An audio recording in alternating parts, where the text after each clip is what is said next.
안녕하세요. Hello, everyone. Good evening, City Club. Welcome to the Huntington. I'm Hunter Chang, your president. Okay, this event, as you can tell, is very popular. It's probably our most popular, and just want to thank you all for coming. Thank you, Randy Shulman, the Huntington. Okay, at this time, I would like to present the colors, and to do that, we have Scout Troop 351. Please stand.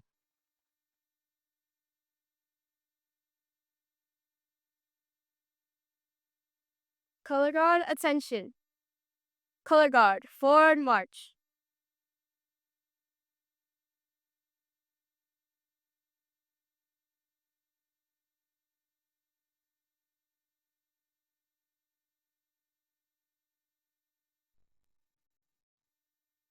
Color guard, halt. Color guard, present the colors. Audience, please join me in the Pledge of Allegiance. I pledge allegiance to the flag of the United States of America and to the republic for which it stands, one nation, under God, indivisible, with liberty and justice for all. 2. Color guard, post the flag of the United States of America. Color guard, post the flag of the great state of California. Color guard, reform. Color guard, return to ranks.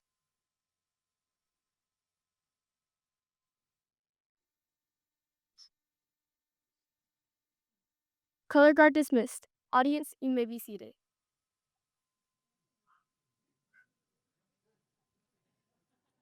Thank you, Troop 351.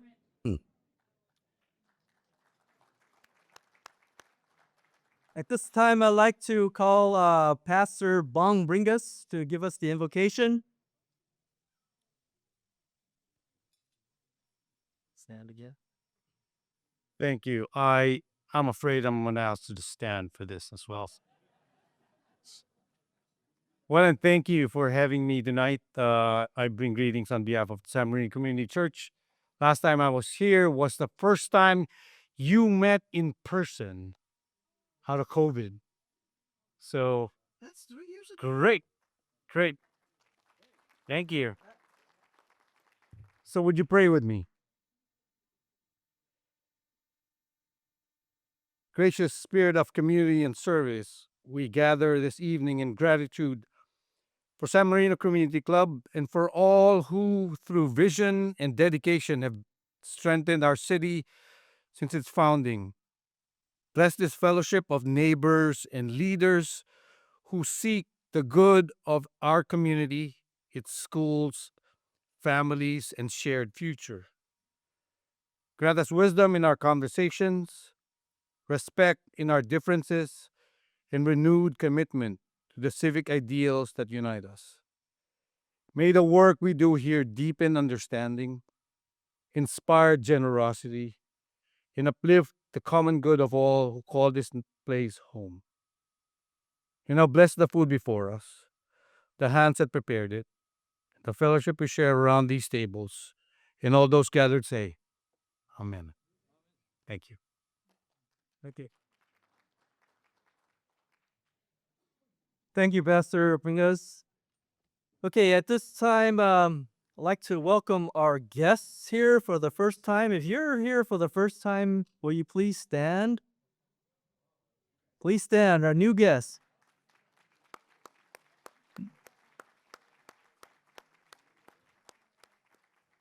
Thank you for joining us tonight. We hope you enjoy it, and we welcome you to come back. So thank you. Okay, now we'd like to introduce our new members who have joined.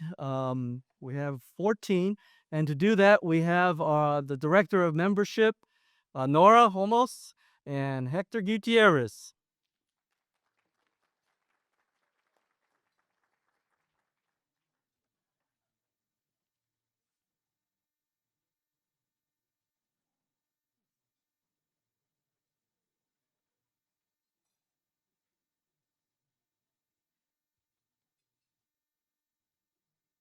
So, good evening, dear members.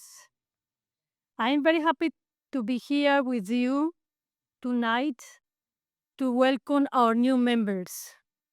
Many of you have already seen their introductions by email, so I will keep it brief and I just to share a little bit about each one. New members, as I call your name, please come forward to receive your PIN. This PIN is a symbol of your official welcome into the club, and we are honored to have you with us. Let's begin.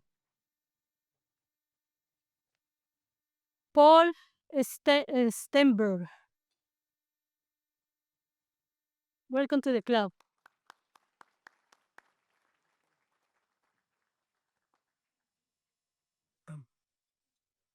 Paul holds a PhD in biology from MIT and has been a professor at Caltech since 1987. He now serves as a chair of the Division of Biology and Biological Engineering. He has lived in San Marino since 2017 and enjoying basketball and family life. Welcome to the club, Paul. Yeah. Okay. Pepper. Thank you. The second, we have Kitan. You want, okay, that's fine. You can keep proceed. Oh, sure. Yeah. He earned a bachelor's in commerce and holds a certifications in medical and business administration.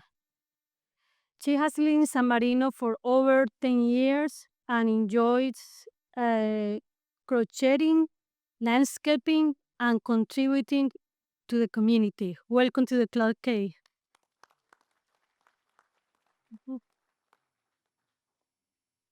Now, Rochelle Meyer.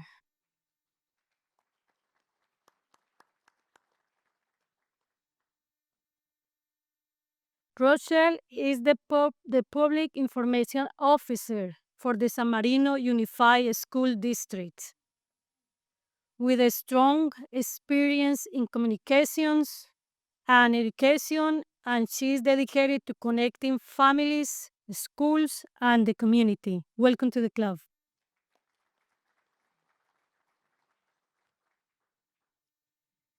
Claire Wang.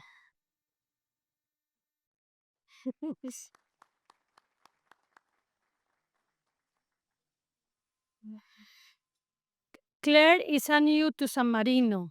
She holds a master's degree in management, owns her own business, and is eager to get involved in the club and the community. Welcome to the club. Janice Consonier. She's very well-known lady in the community.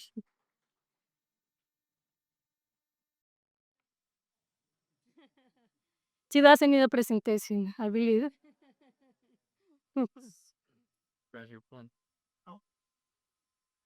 Janice has been a San Marino resident for many years and has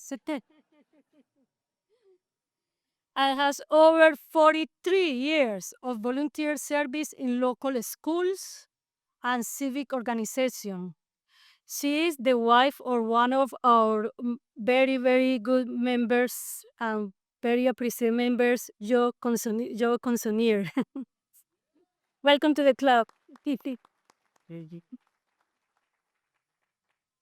I don't know if it is right. Erica Santillan. Erica, no, it's not here. Grisel, no. Victoria Wasco. She's there. Oh, hello, wow, that's good. That's all.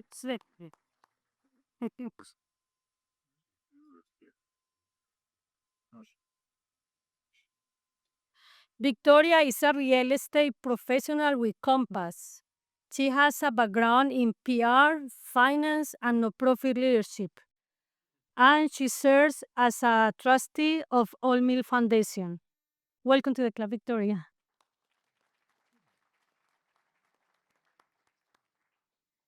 and Sonia Rivas.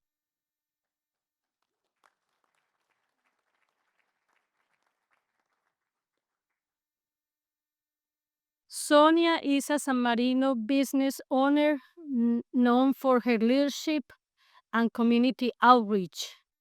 She brings a strong spirit of service and connection. Welcome to the club, Sonia. And now Hector is going to introduce the remaining members. Thank you, Nora. It is my pleasure to present Mark Newport.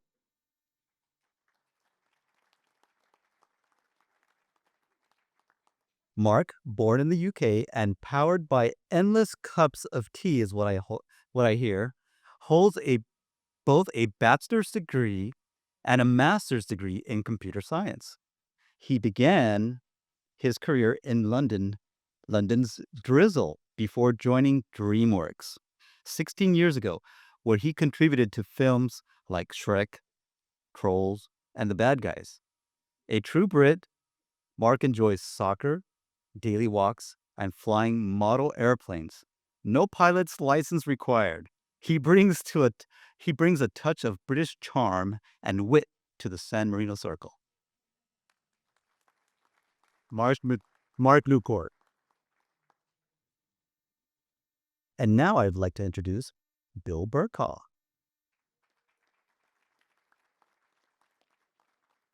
Bill is a clinical psychologist with a doctorate from Pepperdine University. Bill has lived in the San Marino area since 2001 and is a proud dad of 2 Loyola Marymount University students. When he's not in the stands as the voice of San Marino baseball, he's coaching or cheering on local teams. Bill Burton. My next member to introduce is Ginger Burkaw.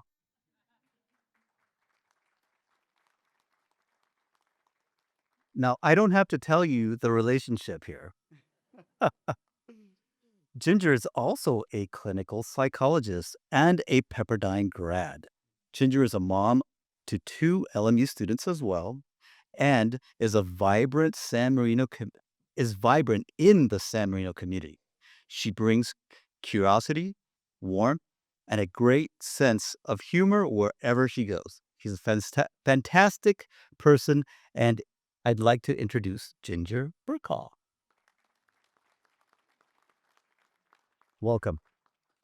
Next, we have Una Battaglia.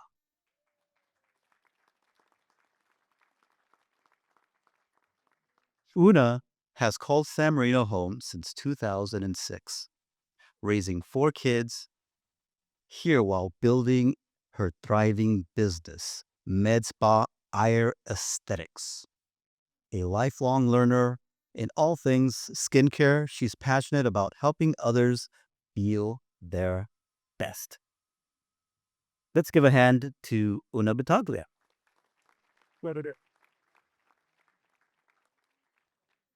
Now you see all these new members up here. They've all joined because of what we have here, all of you.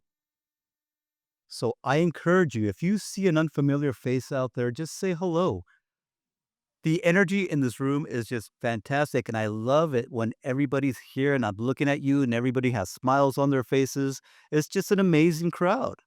These people are wonderful to get to know, and they all are so involved, and this is why they're here. Thanks all of you, and let's give us prop to all our new members. Put the people. Oh, the picture. Yeah. You do have some big straight up. You're not changers. Very. Oh, thank you. He's good. You are that good. You every morning. You are that good. You just don't admit it to yourself. That gay. That gay.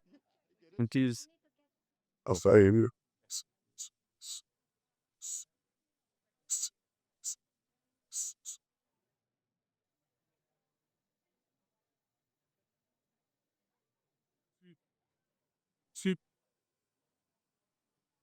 Dios. All right, to Mauricio.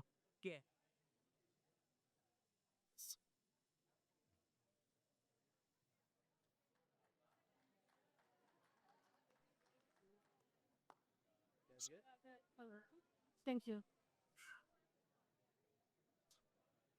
Thank you, Nora and Hector, and welcome to our new members.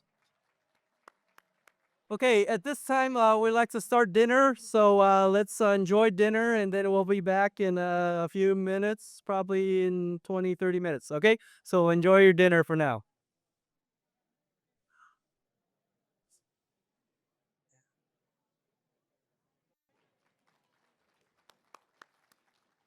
Thank you to our caterer, Bon Appetit.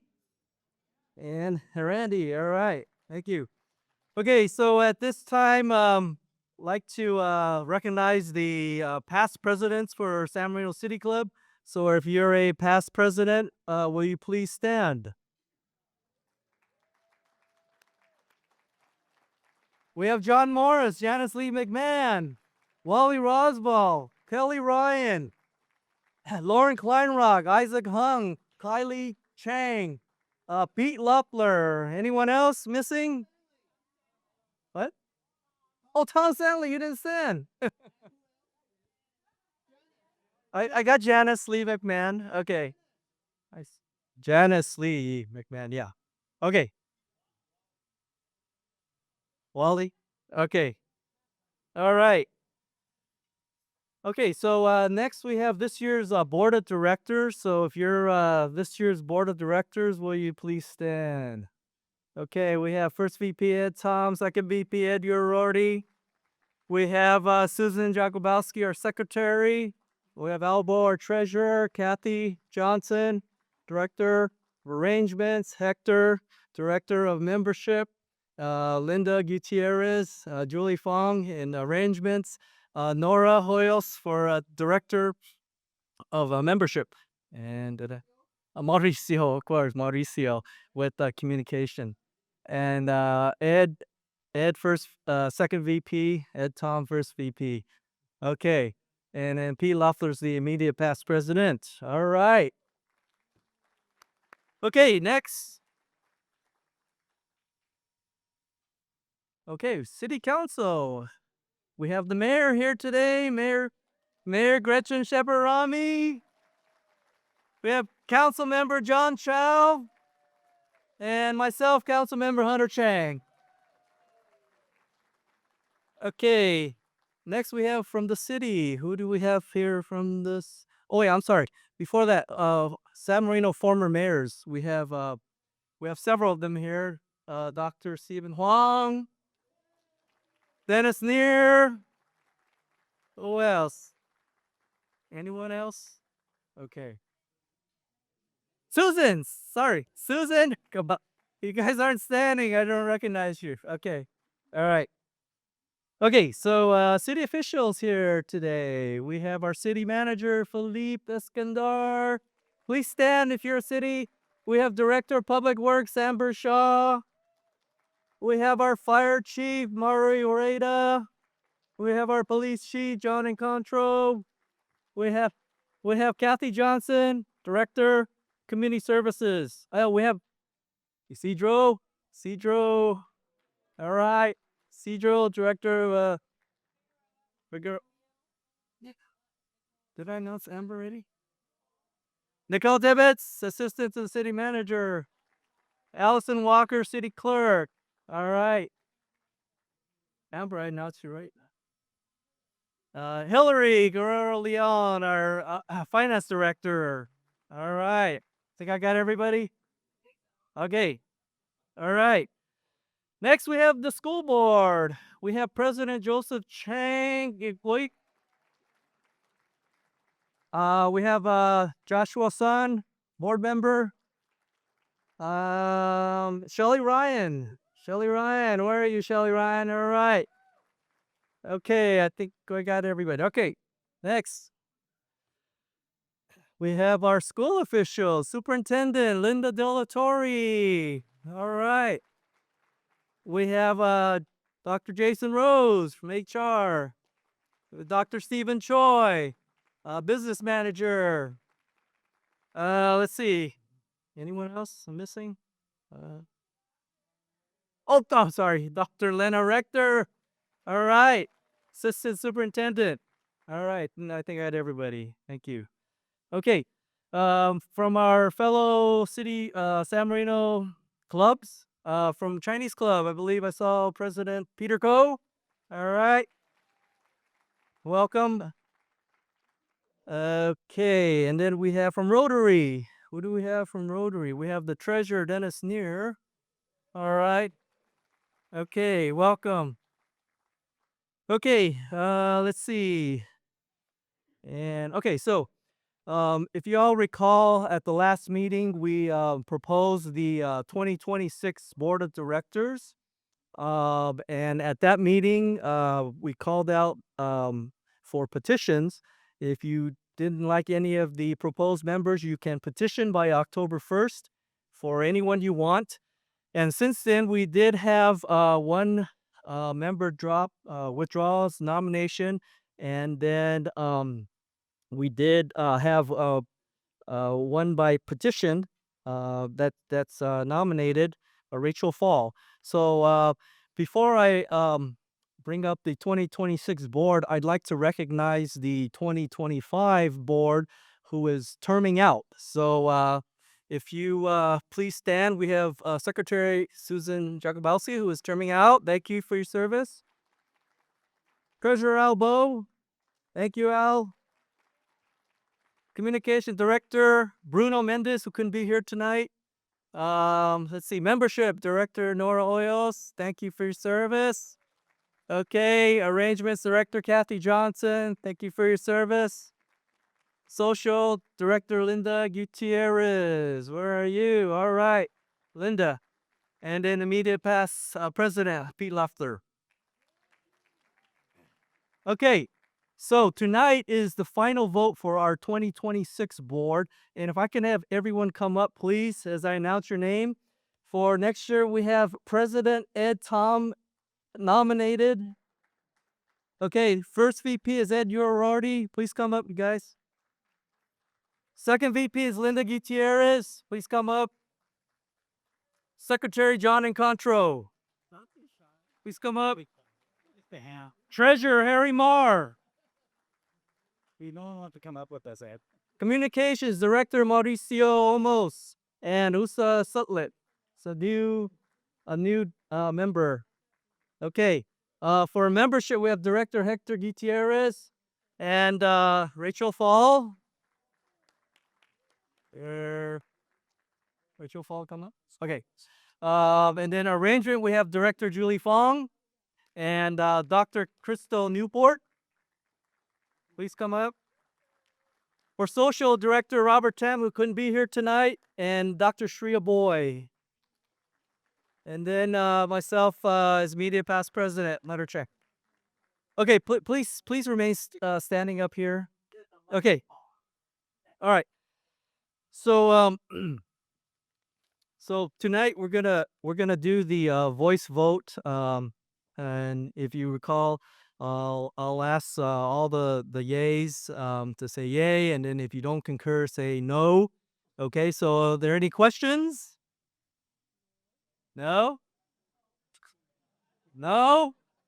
Speak now? Who's that? John? No? Okay. All right. Okay, so all in favor of the proposed board, please say aye. All those opposed, please say no. Wow. Congratulations. That sounds unanimous to me. All right. There's our 2026 Board of Directors for City Club. Congratulations. Thank you all for agreeing to serve. Thank you.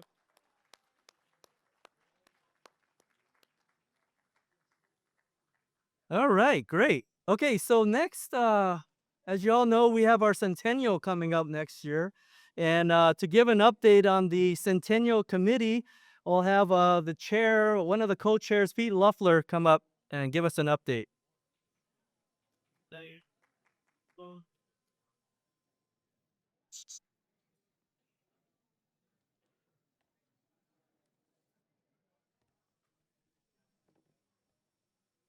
Can I click it with that? This next slide is this. Ooh, perfect. Okay. I just entered the digital world, so be careful, everybody. You're dangerous. Okay. I am the original chair and now the co-chair for your Centennial Committee for 2026. And I'm just going to give you a brief overview of where we've been and what we're doing now. I want to share with everybody that this is not one single event we're working on for 2026. This is the whole year. We're looking at projects and things we can do throughout the full 2026. And that's part of the goal for the committee right now. So we started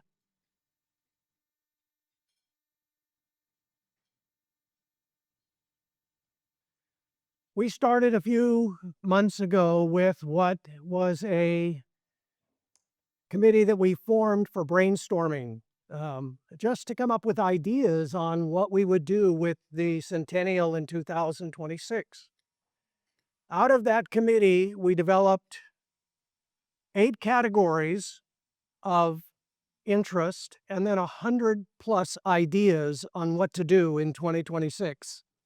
So it wasn't a simple project taking that information and going back to the board. So what you see up here in front of you now is the committees that were formed. These are the committee members to start out with that were working on the steering committee. We've had a couple meetings with the steering committee, and what we were going to do now is divide into subcommittees.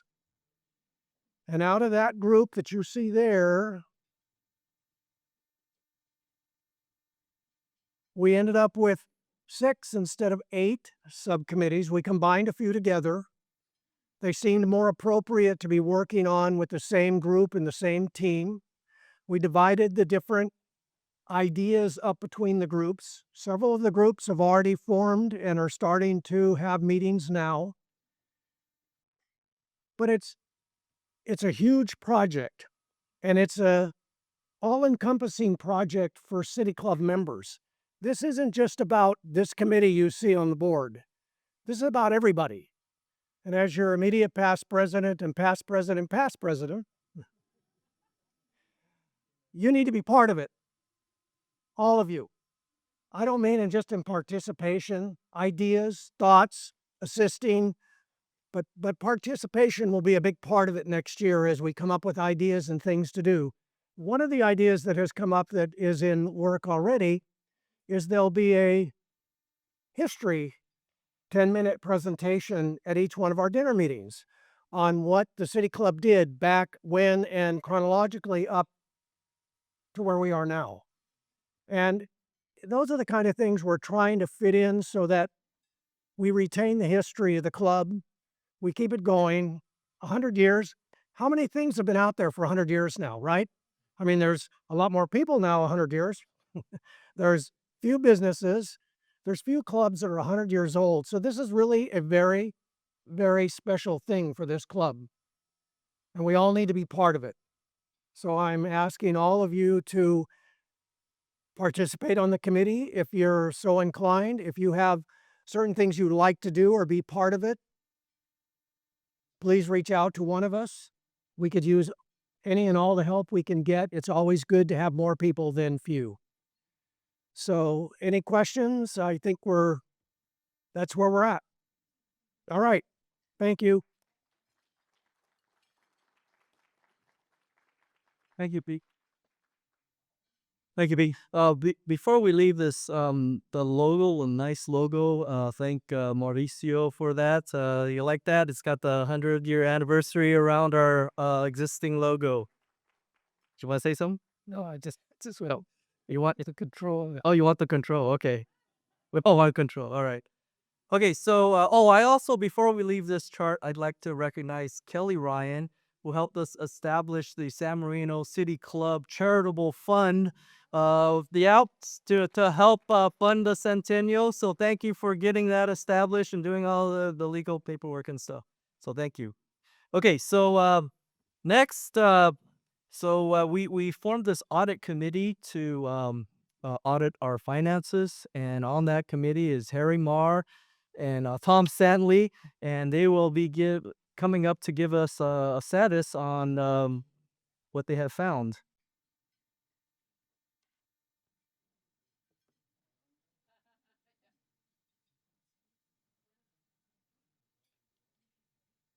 I think many of you are aware of the problems that were uncovered about 3 years ago under President Kaylee Chang's leadership. We found she asked a lot of questions about the finances and where all the accounts were and so forth, and we can get some good answers. So, um, with Kaylee Chang's son's help and with Al Bogue, they did a lot of forensic accounting to get into all the past financial statements and records and uncovered, the problems that we had the club was facing 2 years ago.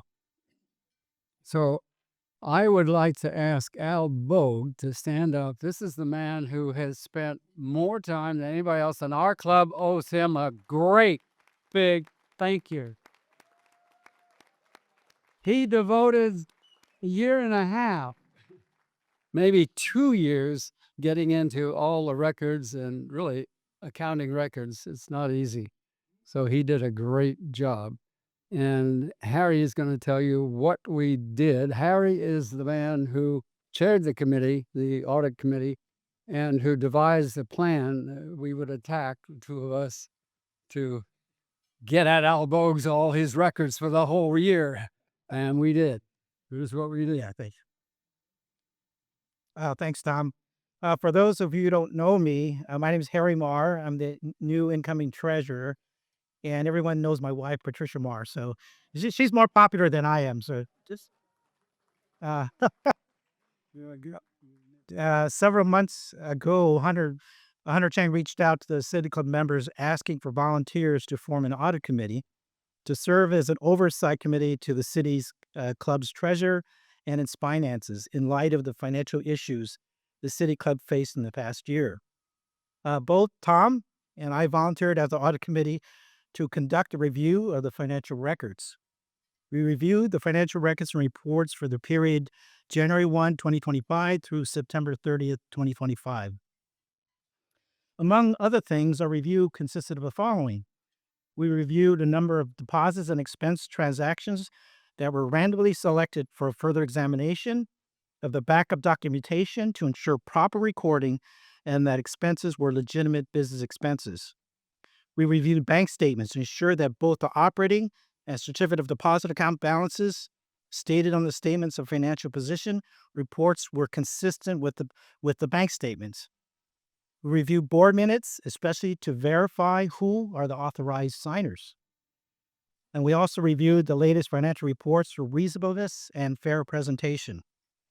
We're very pleased to report that the record keeping and timely reporting were excellent and well organized. In our opinion, the financial statements present fairly in all material aspects the financial position of the San Marino City Club for the period January 1, 2025 through September 30th, 2025. Again, we'd like to thank Albo for his time, cooperation, and transparency. Thank you. Hey there.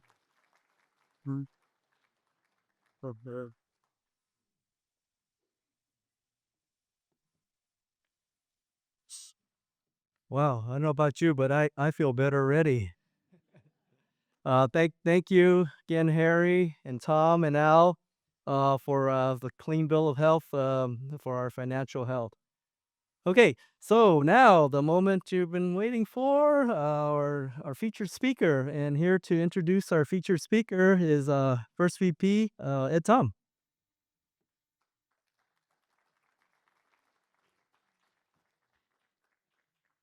Good evening, ladies and gentlemen. Did everyone have some nice cocktails tonight?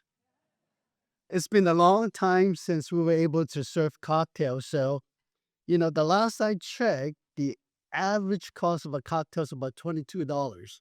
So I hope you guys had some really good cocktails tonight. Our speaker tonight needs no introduction. Everybody knows that Randy Shulman is the senior VP for the Huntington Library. And we all know that he got his MPA from our favorite university, USC. But tonight, I'm going to share with you something only his friend knows about. Since the age of 19, Randy ran to France to study medieval architecture. He was so fascinated with medieval architecture that he actually went back for the next 10 years. He was fascinated about how the medieval architecture can keep, the structure warm in the winter, at the same time cool in the summer. Now, but of course, we know that when you're in France, you got to have some fun. And so Randy loves the Rhone Valley wine that was made in the cabin, as well as, the in the small villages and in France. Now, but the last thing I'd like to let you know is that, believe it or not, what he loved to do is to collect old postcard from Los Angeles. So without further ado, let's give Randy Shulman a warm San Marino City Club welcome.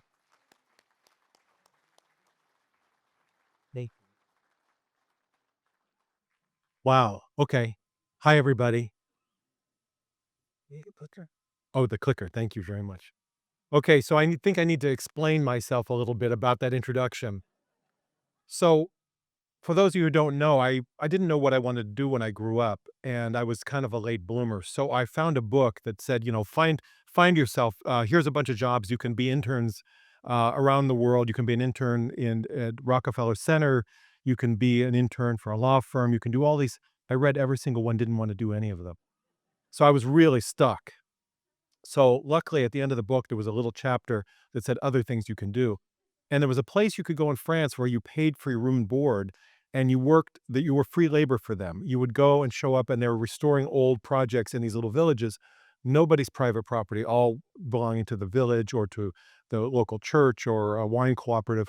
And we restored old buildings using the traditional methods and techniques.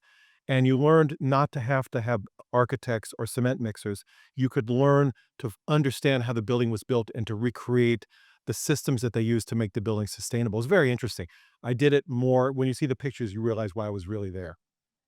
There were a lot of beautiful people there that came to volunteer, and it was a lot of fun. It was like going to camp. And so my wife, when she saw my photo album, she's like, "Oh, I know why you went back so many times." Anyway, but that's neither here nor there. It helped me understand how these communities work together, though, to help each other survive when they ran out of water or when they had issues that were challenging. And so it was valuable as I, kept up with my professional studies. Okay, so that's that example. The postcards, everybody has to collect something interesting. And I started going to those flea market at the Rose Bowl when I was a little kid.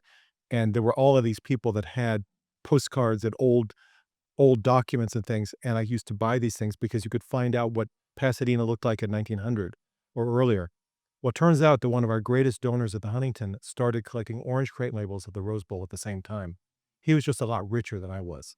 So my dollar, dollar for 3 postcards was nothing compared to what he was buying. He eventually left us 600,000 items that are now in the library here that have to do with the history of printing and lithography and things like those beautiful postcards or orange crate labels. Small world. I never ran into him, though. Okay. So the topic tonight is 3 things you don't already know about the Huntington.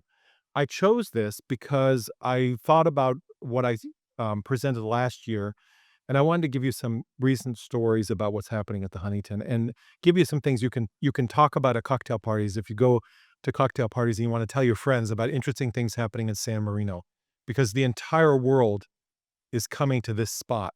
San Marino lives way beyond its borders in the collections that are here, and I want to tell you about some of them. So first of all, one of the things that I think everybody should realize is that since the pandemic, people come for different reasons. Now people want to go outside and they want to relax and they want to space out and they want to be with friends and they don't want a program. They don't want to know what they're going to see. They just want to be. We had to learn how to understand that because we're museum people. We want to tell you the story. We want to narrate everything. You don't always have to do that. So the Huntington has started to evolve what we offer for people who are coming here and what we do. Now, it doesn't mean we don't still have museums. Still very important. It's just different. Okay, now 2025 has been an unusual year for everybody. And part of being in the Altadena, Pasadena community is that the fires happened, and we also were affected by what was happening on that evening on January 7th. First of all, we had terrible damage from the windstorm here. So aside from fire damage that was happening in our neighborhoods around us, we lost lots of trees and had a lot of damage to artwork and things from trees falling on things. We're very good about trimming and trying to keep the tree canopy healthy. This was an exceptional moment. But the other thing is that one of the windows in our historic art gallery was wrenched open by the wind. It's a kind of semicircle window, a curved window, and if the wind caught it in just a way, it could actually open it. And so soot and debris came into the galleries. And although none of us would notice it, it's something that has to be remediated and dealt with. And so that caused several of the galleries to be closed for weeks on end while that was professionally handled. Now, that's nothing compared to what people who lost their homes were facing. But we were not immune from this. And we have to be thoughtful about how a changing environment affects our collections and our buildings and our collections that are outside, especially. So one of the things was, for those of you who know, there's a synagogue in Pasadena that burned to the ground. And it was a horrible sight. It made national news. But that morning we woke up and heard this. Now, for people who know, synagogues have their sacred Torah scrolls. And sometimes they're hundreds of years old. They're made exactly as they've been made for 5,000 years. They have not changed. What happened? Where did those go? Were they saved? And it turns out that 20 minutes before the building burned, somebody ran in and was able to get these. And so what did they do? We called them and we said, "What are you going to do with these things?" And they said, "We don't know. They're in so-and-so's minivan." These things are very, very sacred and important, but also valuable.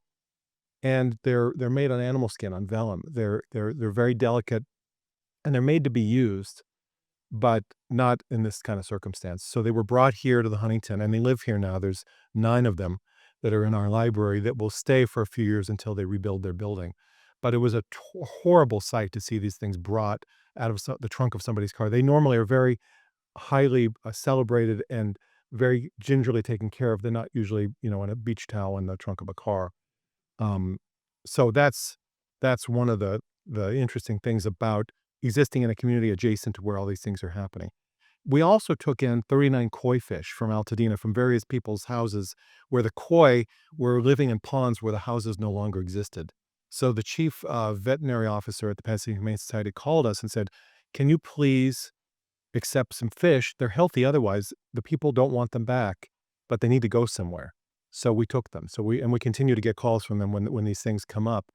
The other thing is that there's a nursery, a very important camellia nursery called Nuccio's, and some of you bought Nuccio's camellias over the years. They had some issues, and so they gave us, Descanso and the Arboretum, their heritage collections. They split them various parts of the collection, and they were brought here after the fire so that they would be safe. So again, trying to be a place of refuge in a very tough time. So these are not stories we've told people yet. So interesting. But I want to switch gears and I want to talk about the plant trade. So it turns out that after narcotics and after drugs, and the second or third thing on the list is trading plants that are poached illegally in the wild. And none of us knew that. So what happened was, so normally you come to the Huntington, you do this, you go to the plant sale, right? You buy plants at the plant sale, you take a little bit of us home with you and you try to keep them going. But this is something new. Have you seen this sign out there? There's a few of them out there on the grounds. So starting in 2021, we started to notice a pattern where plants were being stolen from the Huntington. Nobody would have ever imagined this. Number one, it's a big place. It's very porous, a lot of garden space. But first they thought they were imagining things, and then they realized they were not imagining things. And it turns out that after the pandemic, the major gardens of the world started to talk to each other about this. And it turns out everybody was having this problem, that people were spending time at home and they're starting to think more about their home environment. And so they wanted stuff for their home environment, which means better things. That's why people were buying furniture and buying, doing home improvement projects. They were also stealing plants. So for a while, our philosophy at the Huntington was don't talk about it. Because if you talk about it, you publicize it, more people might want to do it. At some point, we changed the thought about that and we went the other way, which is we want people to know, and we also want people to know who are here, that if they see anything unusual like that, if somebody bending over digging a plant out of the ground, please tell somebody. So now we put these signs up with the QR codes, but we're also part of an international coalition that started to talk about this at the major gardens around the country and also internationally. So that's what we've been doing. We're taking a leadership role, especially with the shutdown of the federal government. The U.S. Botanic Garden is part of the federal government. So we actually have to take a larger role in publicizing this. But I want to play a little video here, and I just got to make sure the sound will be okay. Let me just.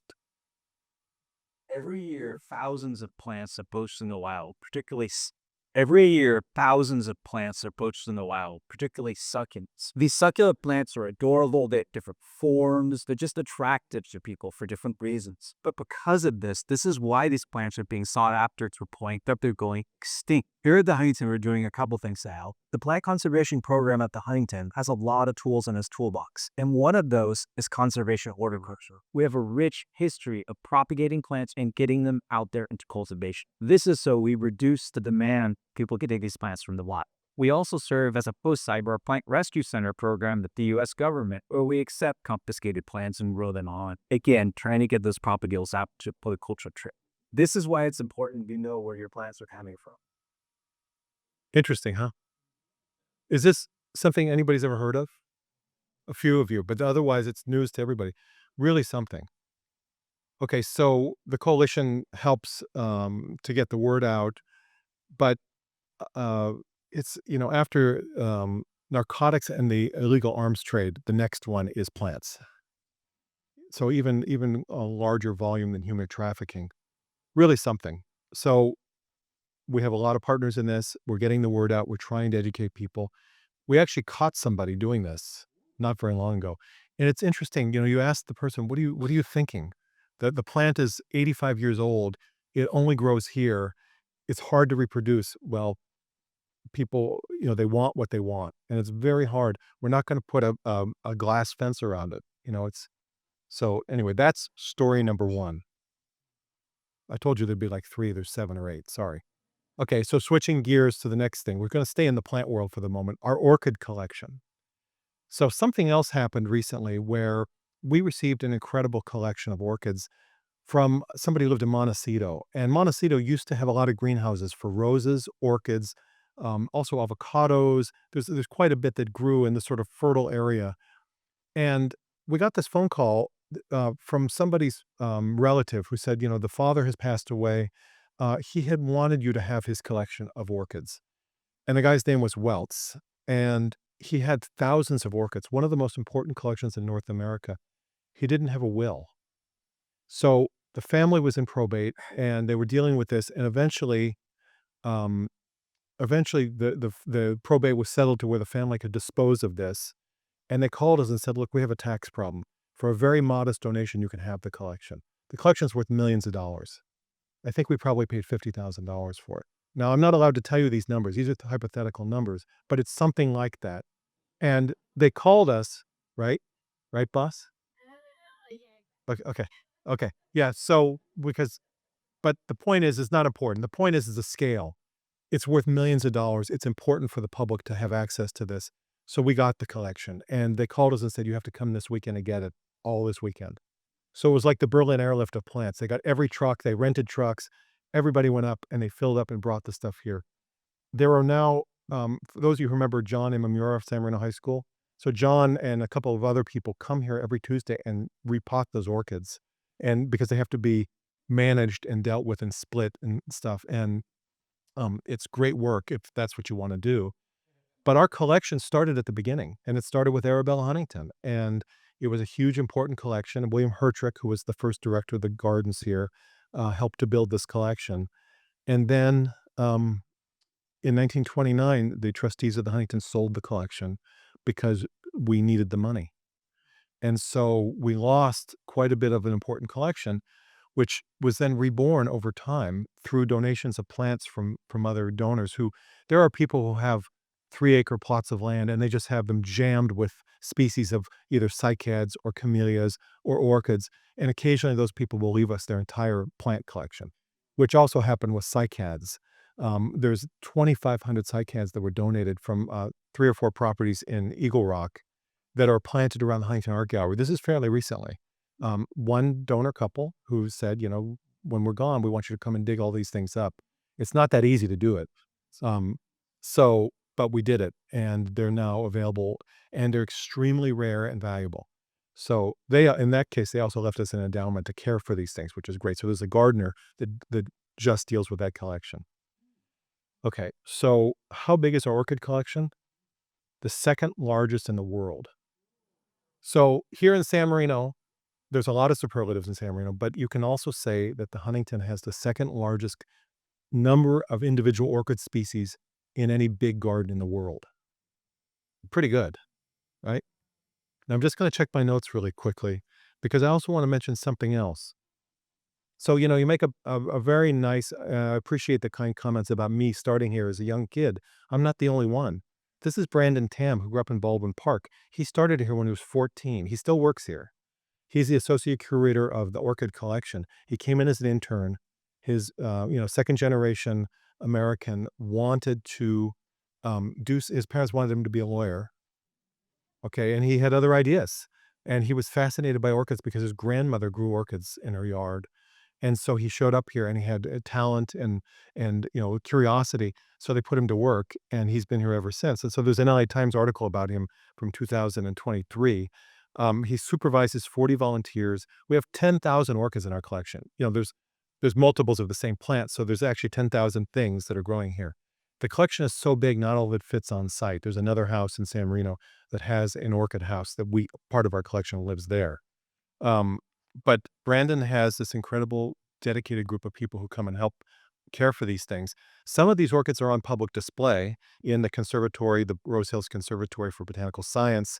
Some of them, for instance, last weekend we had the orchid show here, and we had the most amazing people, the collectors, whether it's art collectors, rose collectors, people that collect orchids. They're passionate and they're crazy. So here's You do an orchid, this might be what you're most familiar with here. The Phalaenopsis orchid or lock orchid that's commonly found in grocery stores. But today, I'm going to introduce you to 3 different unique species that you can find on our orchid show this October. First, here we have Stembophia warrienale, an orchid native to South America. The flowers grow down to expose these beautiful cheetah print flowers, which are actually chocolate scented. And if you're short on space and still want to grow a really fun orchid, Oranges is one of my favorites here. You can see these beautiful white flowers with these long nectaries in the back, which are actually used by moths to help pollinate the orchid. And if those other ones did catch your attention, here we have Habenaria medusa. And you're probably wondering, why medusa? Well, if you take a closer look here at the petals, you can see that they're fragmented into these filaments, which closely resemble snakes coming off from the center. And if you're interested in seeing more orchids like these, come to our show and sale this October. pretty cool, huh? So the orchid show was this last weekend, and I went on Friday morning to watch the people. It's unbelievable. People were crazy. And, they sold orchids. So they had vendors come in who are very specialized, and I couldn't get a word in edgewise. They want to show off and talk to each other about what they're growing. It's beautiful. It's beautiful that people still have that kind of energy to do interesting things and other things like making music out of orchids. And so we had a world premiere of Orchid Days. It was actually last week, and it was really cool, but it was a decade in the making of this musical arrangement. And let me just see if I've got something to play here. If you ever wondered what an orchid sounds like, set to music.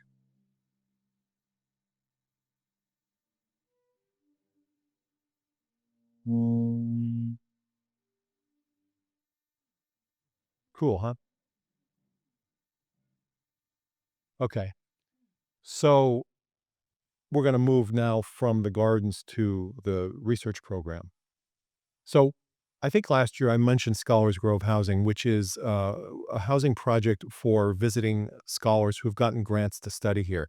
Some of them are here for a whole school year, some of them are here for a month or two. But what's happened in the recent past, or actually over the last 20 years, is that it's become almost impossible for them to find housing anywhere that they can afford without driving an hour and a half to get here each time they come. So it became a really important priority for us to then start to think about a way to provide reasonable priced housing for them. And we started by thinking about places in, a mile away that people could easily get here. Because, if you think about it, there's some places where there might be an empty lot or the ability to buy another apartment building and restore it it didn't work because the Huntington, we realized that you can't put people who already have affordable housing out on the street. It doesn't work for us. So we looked on site and we decided that we had a small part of our property that could serve as a scholars housing area without compromising the gardens. And so we had worked very hard to propose this, have it reviewed and approved. It's ready to break ground very soon. And so if you don't know about it, it's just up right against our northern boundary at Orlando, just a little bit west of the gate that you drove in tonight. This is not something you will hear, see, smell, etc., but you will know that there's 33 units available for scholars to say, yes, I want to live there too. I know. So you have to be very proud of your city government, though, for wanting really, really quality design out of this. So, give them the credit they deserve. Um, and you're going to be proud of it. We're going to be judged 50 years. Does this fit into the property? This is the Huntington. It has to be done well, and it will be. And so we're almost there. We're ready to break ground, but it's just going to be gorgeous. So this will probably take a year and a half to build, and then we'll get started. But the scholars are already clamoring. Okay, switching gears. You ready for the big one? Okay. So this is the old library building. This building was built in 1919. You can see the windows. You don't see those windows now because the windows were covered up about 10 years after the building was built because it's an exhibition hall and the sun was coming in and bleaching things on display. They didn't realize at that point how the angle of the sun would work and how intense the heat would be in the UV radiation. So they filled those windows in, and forevermore we had a building that didn't look exactly as it was intended. So the building houses a collection, and it's kind of hard to show you this because the newspaper was curled up, but it says Huntington smuggles 2 cats across the U.S., priceless art and volumes for Oak Knoll, because this was called Oak Knoll at one point, among other names. So anyway, Huntington in 1919 had a procession of train cars and brought his library out here. And the library had many important things. By the time Huntington died, there were over 2 million items in our collection here that he left. There are now more than 12 million. And that tote board, if you remember the Jerry Lewis thing with the tote board that goes, well, that number is like 12,342,512. And every day the tote board's continuing to go as other collections come to the Huntington. So the library now, without the windows, you see, has been an important part of what we do, whether it's the exhibition hall, which had things open for the public. We have another exhibition hall that was for the history of science, technology, medicine, natural history, optics, very beautiful display. This is the place where I'd get people who would come here, where a couple would come, and one member of the couple really wanted to be here, and the other one wanted to watch football. Because it's like a Sunday afternoon, they won a free tour at some silent auction, whatever. I mean, I've been talking a while, but not that long.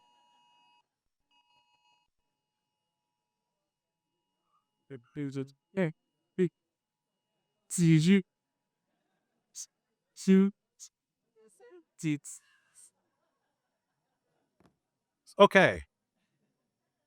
So anyway, so the one spouse wants to watch football, but the spouse happened to be an eye doctor. He walked into this place. He started to geek out on the history of medicine stuff. I couldn't get him out of the building. And that's the thing about this place is no matter what it is, we'll find it. Nobody. Okay. And then in the rear part of the building, an adjacent building, is the area where scholars do their work and people using the collections.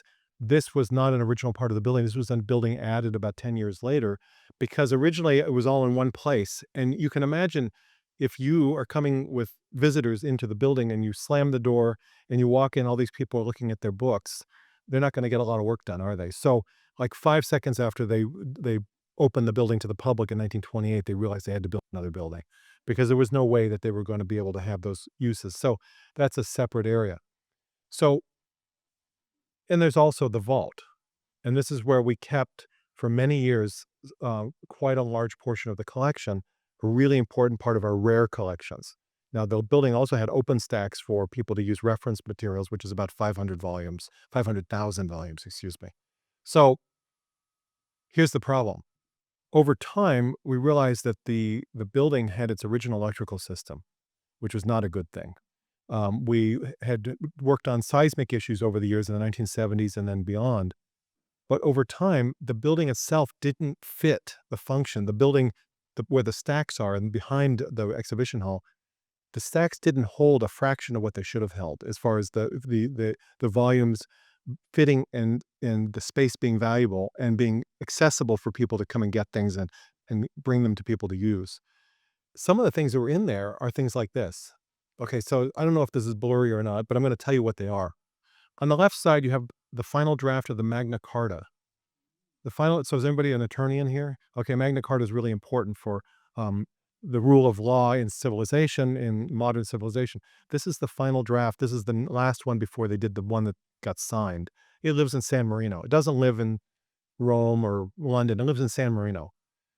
Next to it is a printed version of the Declaration of Independence. And below that is an early draft of the Constitution.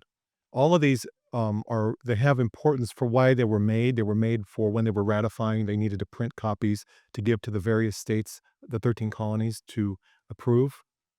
And these things live in that building.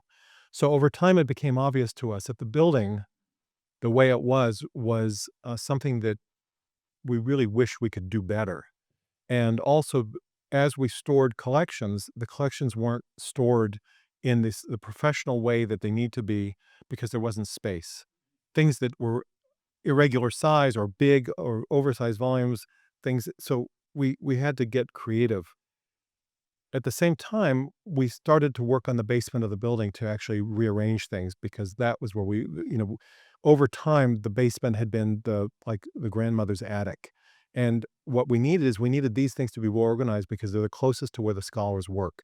What was happening is as we were adding buildings, stuff, including underneath your feet in this room, it's further away. It becomes harder and harder. So we started thinking about that space, and then we did a seismic study, and we realized that there were some improvements that were voluntary, but we probably, as good stewards, should do over the next 20 years.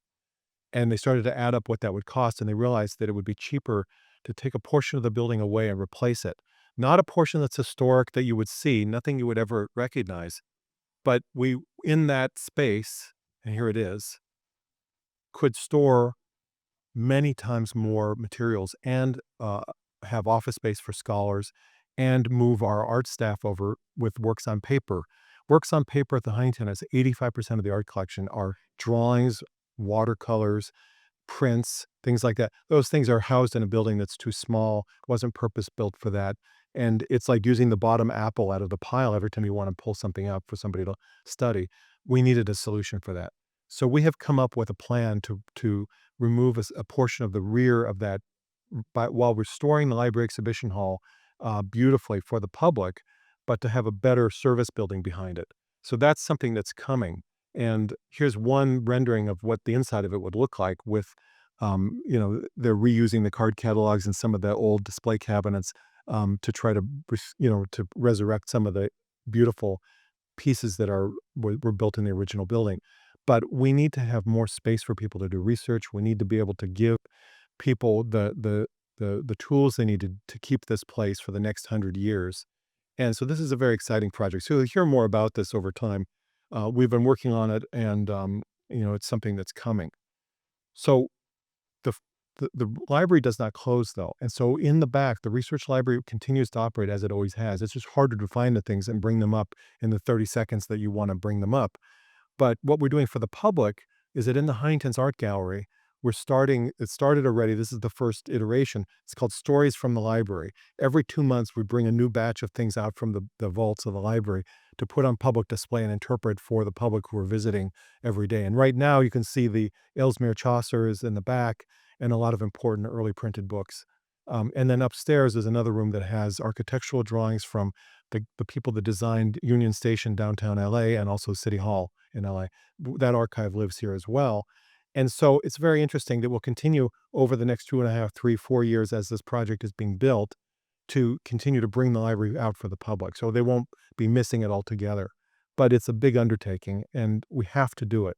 We have to have a building that is safe and secure for these treasures, and also to have the right flexibility in using the spaces. Another thing that's going to be in the building is an art conservation center. We do not have an art conservation center now. We have a library conservation center. We work on books that are printed books, photographs, letters, manuscripts. What we need to be able to do, though, is work on paintings and tapestries and sculpture. And so this building, the top floor of this building, has a conservation lab, which is brand new for us, which will have state-of-the-art equipment and be able to care for the collections. It's no longer an option to have a collection you can't care for. If we're going to do this, we actually have to be able to take care of these things and do the kind of work that we need to do to make them available for use, for public display, and also just so that they can survive over time. Okay, so we've started this project. Now, we haven't put a shovel in the ground. We don't have, the project's not been approved yet. What we have done is we've moved almost 1 million things out of the building, because in order to get it ready, you needed to keep your library functioning. So we have been hard at work moving the equivalent of from here to Dodger Stadium of a bookshelf. So imagine lining the books up, going west of us all the way to Dodger Stadium. 8.4 miles of shelves. And so we had to hire a company to come in and help us, and they're professionals who do this around the country. They move libraries. And so we had to barcode everything, move it, put it into place, and then make it available for people to use it and have it be so these are the pictures of Sandy Brooke Gordon, our library director. Were here. These are the pictures she wants you to see, not the ones I showed you earlier, because this is how things are supposed to be stored, and this is by and large how they are stored now. But it will be a huge improvement. So that's a $125 million project. We've raised $114 million of it, and quietly, and it's been hard work to do that. But what happens is when you have a board and you tell them about the possible after, what is the building going to be like after an earthquake? What happens in those kind of situations? Or we could fix it. You have to fix it. So we've worked really hard to do that. Okay. Ready for one or two more? Okay. Oh, this is a fun one. Okay, I have to open up my notes for this. So I was telling the people that I was sitting with tonight about so the Huntington has a Gutenberg Bible. The Gutenberg Bible is in Latin. It's 1462 or something. Actually, I have the date here. 1460s. It is a 2-volume set.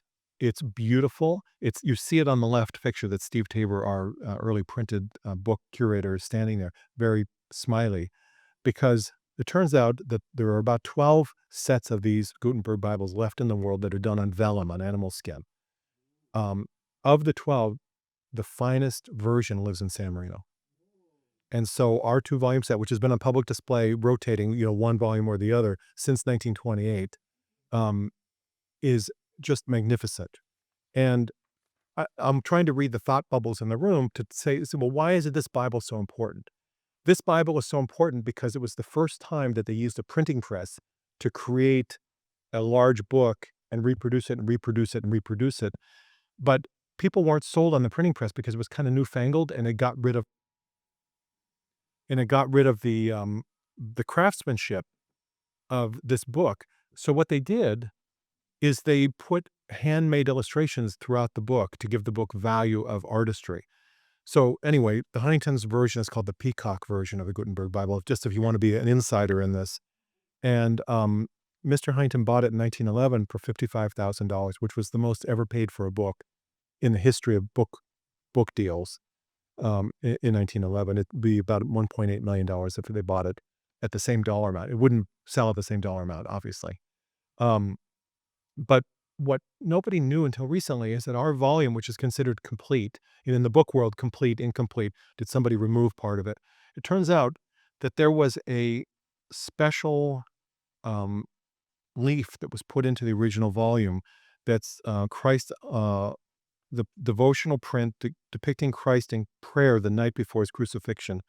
Um, and this was a really important part of it, but it was removed in 1825 when the book was sold to somebody. And so since 1825, this piece of paper, here it is, this print has lived somewhere else in the world. We got a call in December that somebody wanted to sell it to us. So we had to reunite it with the book, because then our copy would actually be complete. Now, the print itself is done on a technique where it's made on a metal press, and they use little pricks to make the holes for the design and stuff. It's a process that was only done for about 10 years in the world's history, and then they moved on to a better one because it was so time intensive.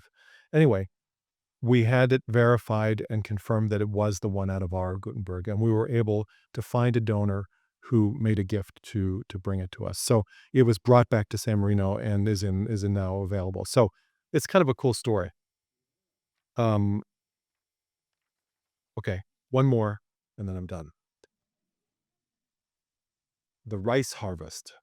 Does anybody know that we grow 4 types of rice at the Huntington? Okay, yes, we grow rice at the Huntington. So a few years ago, Jim Folsom, who was the director of the gardens at the Huntington for 37 years, some of you know him, um, was at a party in Beverly Hills. And the host of the party said, "Come on over. I want you to meet this couple. They're really nice people. They're from Japan, but they live here." So he was brought to meet this couple. They shook hands. They said, "We come to your Japanese garden at the Huntington. We're Japanese. We love your garden. Oh, by the way, we have a house we want to give you." And he said, "No, no, no, no." He finished his drink and he got out of the party. Anyway, they were very persistent.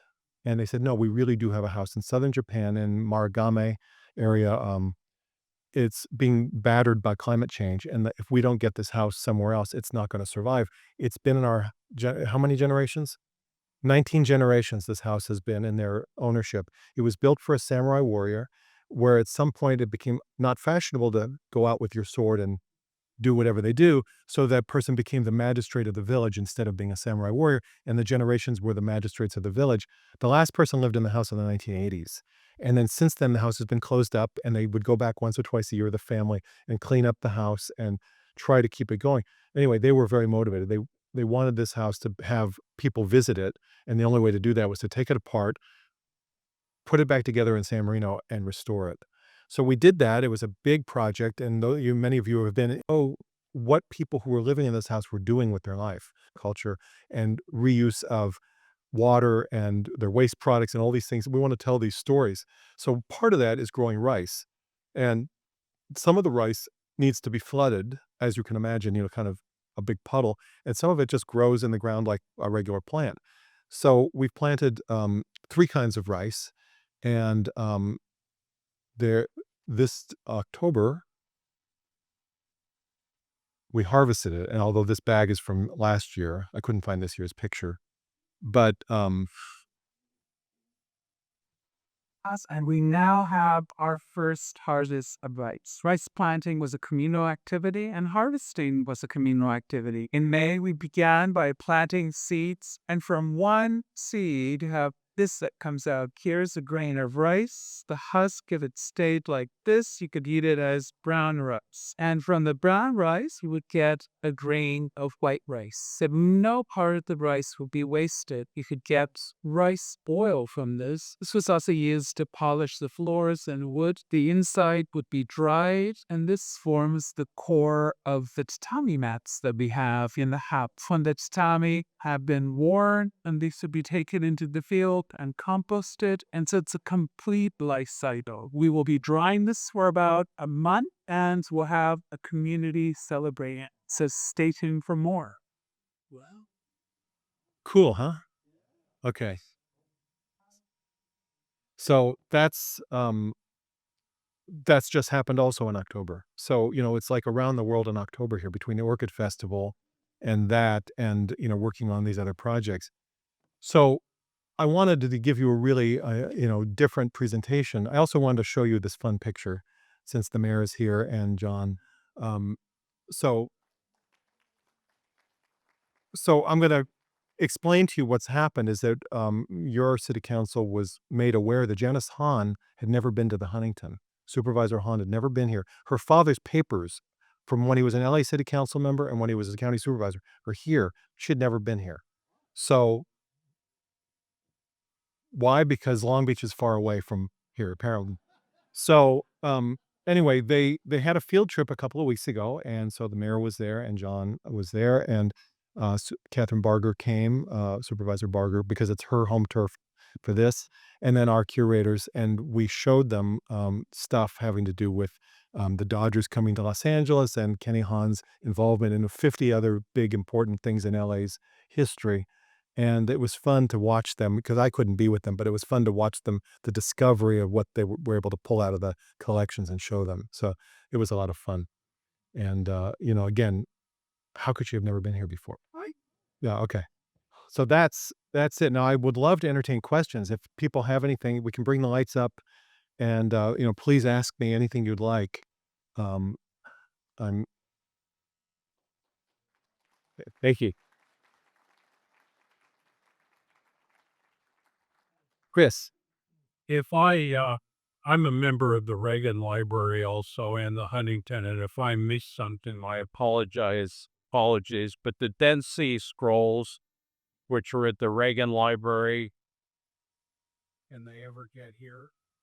Well, that's the thing is biblical stuff aside from that Bible, but the actual things of that age are not part of our area of significance. We don't have collections that match those things. So we wouldn't go after that kind of that kind of collection. Now, for those of you who may remember, there was a Dead Sea Scrolls connection at the Huntington. That might be one of the reasons why you're asking. In the late 1970s, early 1980s, there was a philanthropist who was concerned that there would be another war in the Middle East.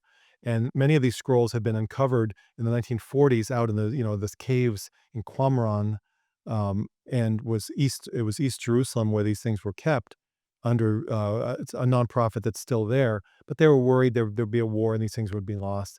So she commissioned a guy to go take high resolution photos. And this is before digital, but just really high quality photos and make negatives so that at least if something happened to the originals, the negatives would survive.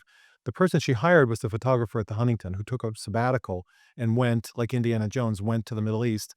This is a group of things that some of the Dead Sea Scrolls are on public display in Israel. That's not the ones. These are different sets. These are fragments of a community that lived out in the middle of the desert that was fighting against the Roman occupation.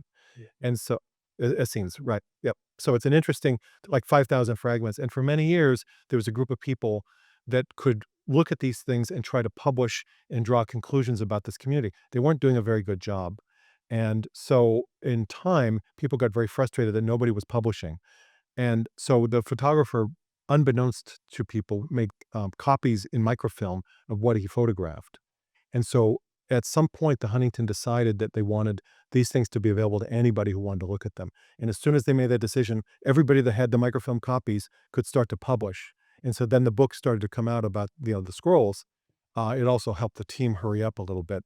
But the thing is that at the Huntington, the scrolls were never here. It was these negatives that lived here. And then one day in 2009, a truck drove up and took them to Claremont to the Biblical Archaeological Center, which no longer exists, but was at one of the Claremont colleges. And they went to where they're in context with other collections. So it's, but it was an enduring story. People still come here every day saying, what you have the Dead Sea Scrolls here somewhere. And we used to publish a pamphlet that said, here's where you go see them. Anyway, that's a good question though. So ready for another one. Who's got another one? Oh, Randy, thank you so much for sharing all this. So, Randy, I want to thank you so much for sharing your time and really pocket us and really getting us the very, very personal stories of the Huntington.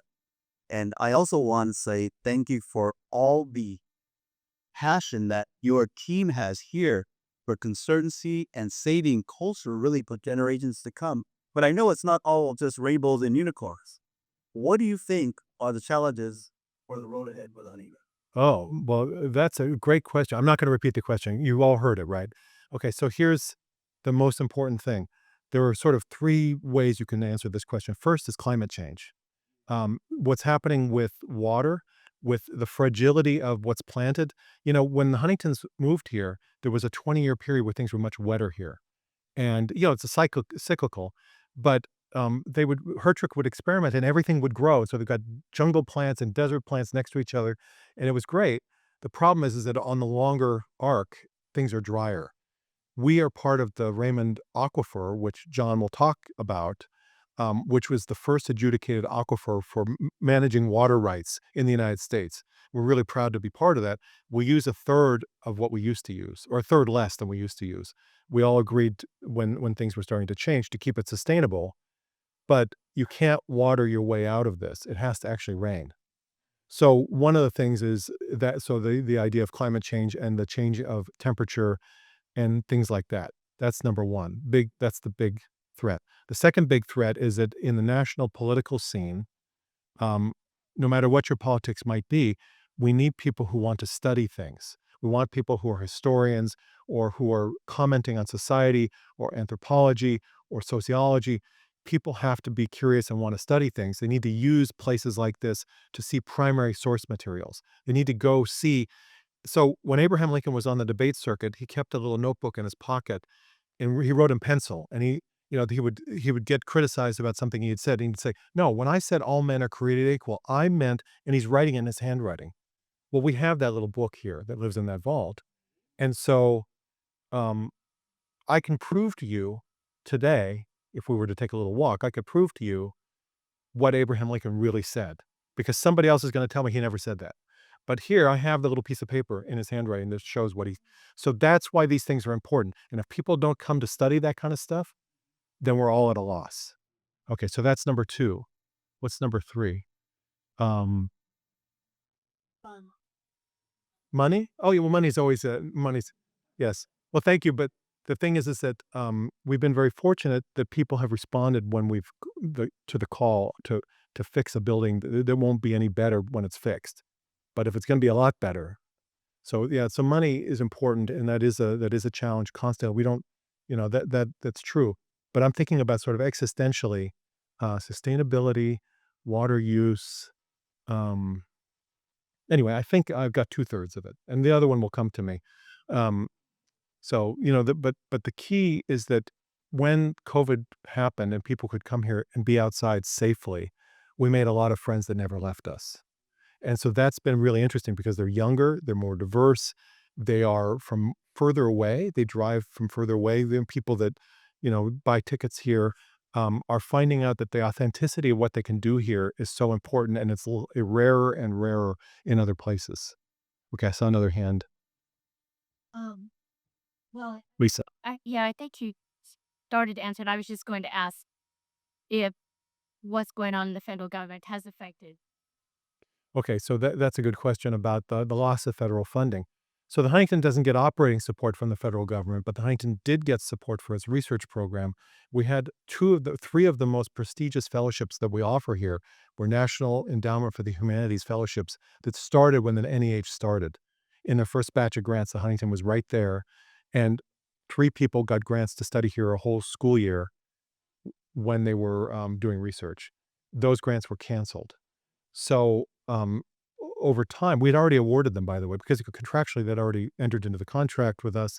They just changed their mind. So we were really at a loss. 2 donors stepped forward and said, I'll cover that one and I'll cover that one. So 2 out of the 3 are covered to the end of this presidential term. We don't know after that, but they said, we'll give you 4 years and we'll see what happens. So the third one I'm still trying to raise support for. And just to review, when you mentioned about money, so the Huntington is funded 3 ways. It has an endowment, it has earned revenue, and it has contributions. Each one is about a third of what it takes to run this place.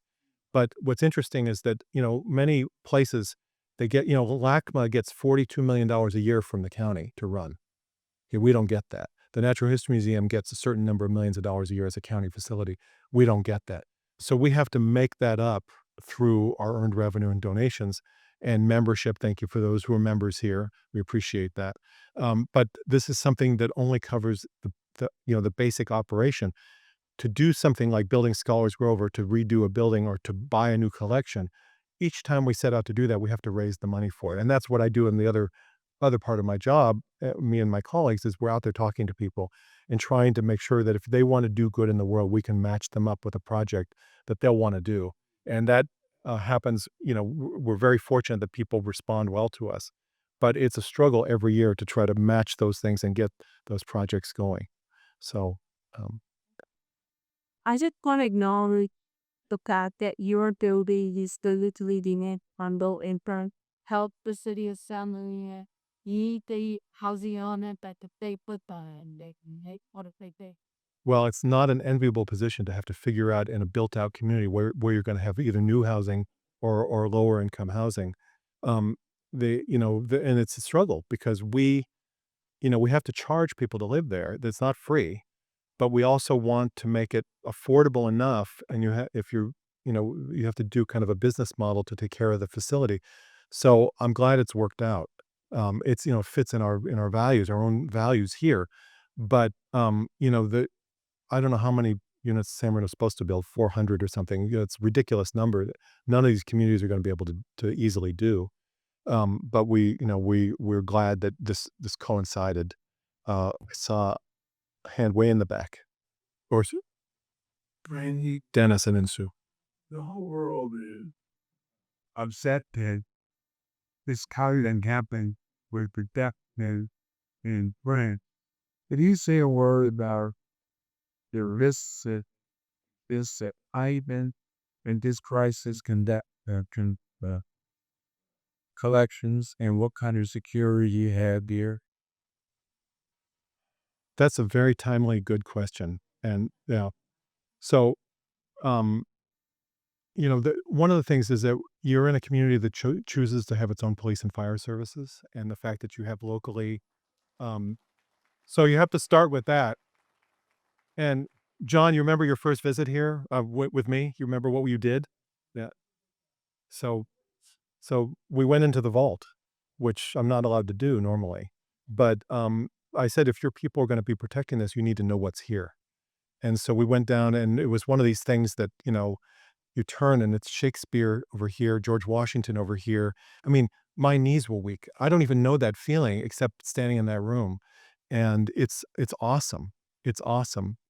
And so it starts with that, number one, that you have a community that has the ability to try to protect itself and have a quality of life. But internally, we have a security group here that has about 89 people that work here. And 24/7, there are people here. And everywhere you go, if you've been to Las Vegas and you've seen the cameras, they've got nothing on us. Every move you make.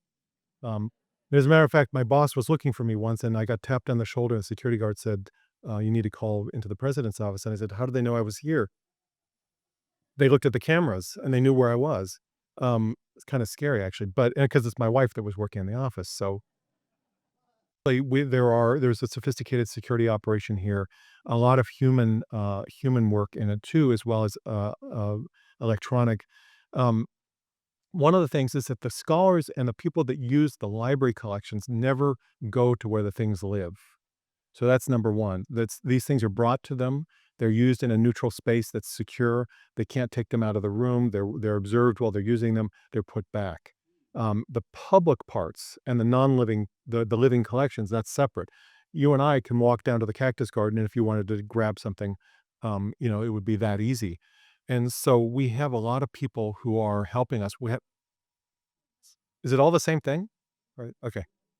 But there's more than 1,000 volunteers here, and some of them are in this room. I mean, Al and Sue are volunteers here, among others. So there are people watching, and it takes a village to do this. But there is a sophisticated group of factors that work together to try to protect the collections. However, what happened in Paris scares me terribly. Because, as I was talking about at our table, that if you were driving down Huntington Drive by Bank of America and you saw a cherry picker with somebody in an orange vest working up on the second level, would you even think twice about it? Not at all.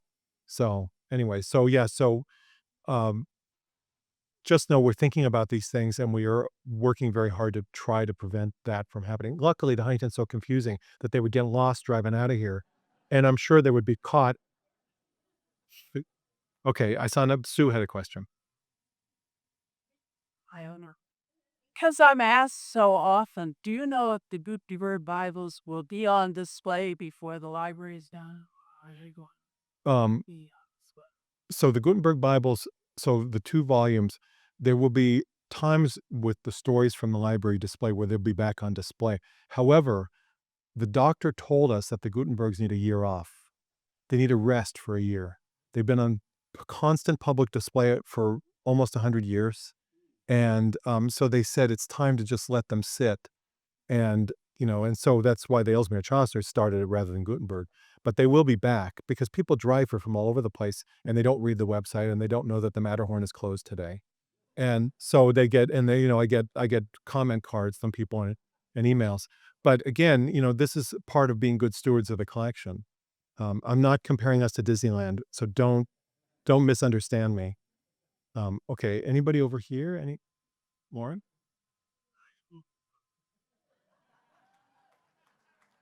High school. Wait a second. Perta. So my 3rd grade teacher, Perta Santley, is here. 3rd grade. Let's go to Stoneman first. Let's talk about Stoneman. That's first. Then Huntington, and then San Marino High School class of 1987. Very proud of that. So, and whenever I call City Hall to complain to Nicole about something, I always say, I'm a 25-year resident of San Marino. When are you going to fix that? Whatever. But I'm very proud that I got to work in this community and that I get to see so many of you and be part of this community and part of the greater Huntington community as well. So thank you for the opportunity to talk to you. And I hope I gave you something fun to think about.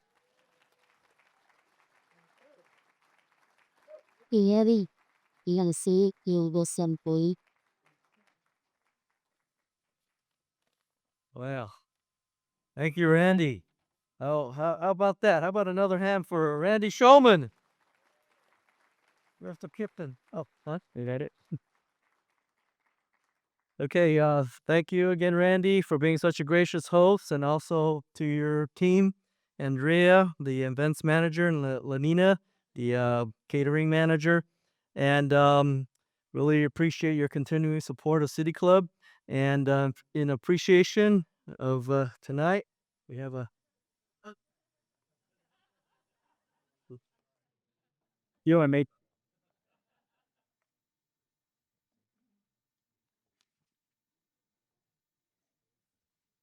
There are lots of gems in the Huntington Library, but Randy, you are a favorite treasure. So on behalf of San Marino City Club, we would like to present you for being our wonderful the girl. Oh.